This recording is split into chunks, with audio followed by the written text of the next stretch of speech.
In this section, we're going to take a look at adding unlike fractions. In other words, fractions that do not have the same denominator, such as 1/2 plus 1/3. And those are unlike fractions because the denominators of both of those fractions are different. And there's one thing you need to keep in mind, and that is that to add unlike fractions, you must first find common denominators. There are 3 steps that we want to keep in mind when we are adding fractions where the denominators are not the same. The first step is that you need to find common denominators and make like fractions. So you recall that in order to add fractions, they must have common denominators, and if they don't, you need to find common denominators.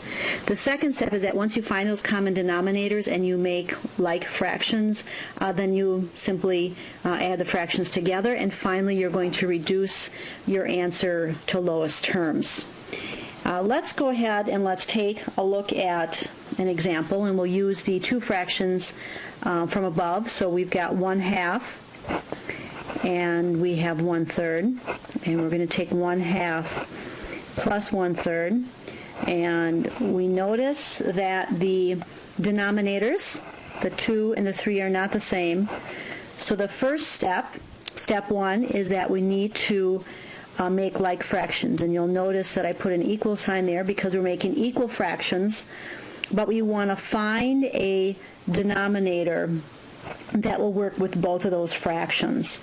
One way of finding a common denominator is to do multiples of the denominator until we find a common denominator. Usually I will do about 4 or 5 multiples. So if we do 2, it would be 2, 4, 6, and 8. If we do multiples for 3, we've got 3, 6, and 9. And you'll notice that 6 is a common multiple for both 2 and 3. So I'm going to use 6 as my common denominator. There are other denominators or other multiples rather that you could use, but we're looking for the lowest common multiple, if you will, and that's what we're going to use. So you recall that to find those like fractions or equal fractions, you can do cross products, or you can simply ask yourself 2 times what number equals 6, and 2 times 3 equals 6.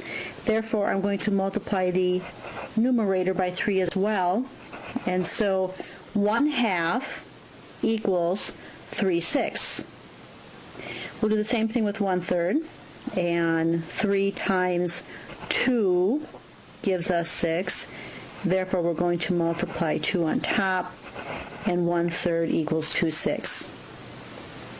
We now have 2 fractions, 3/6 and 2/6, and we'll notice at this time our denominators are the same. They're like fractions, so we simply add the numerators, and we've got 3 plus 2 over 6, which gives us 5/6. So our answer is 5/6.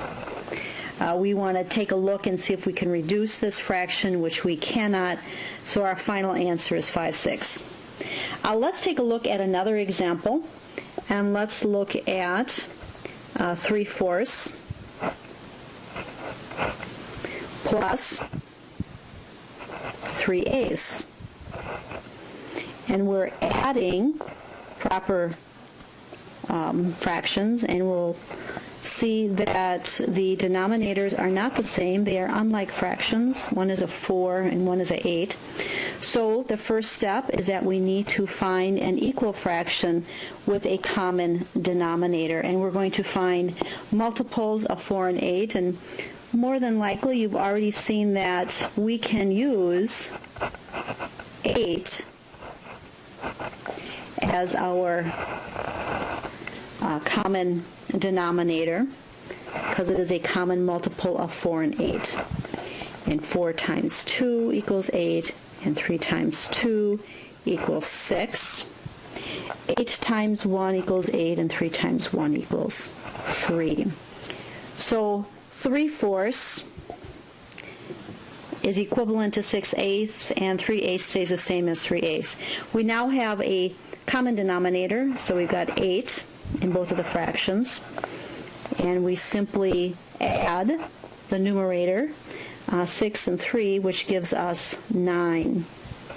So we have 9/8. Now you'll notice that in this example, 9/8 is an improper fraction, meaning that the number on top, the 9, is larger than the 8. So we're going to want to rename this as a mixed number, and you'll recall that to do that, we're going to divide our 9 by 8. 8 goes into 9 one time, and we're going to subtract 8. We get 1 as a remainder, and we're going to put that 1 in the numerator position, and then our denominator was an 8. So 9/8 is the same as 1 and 1/8.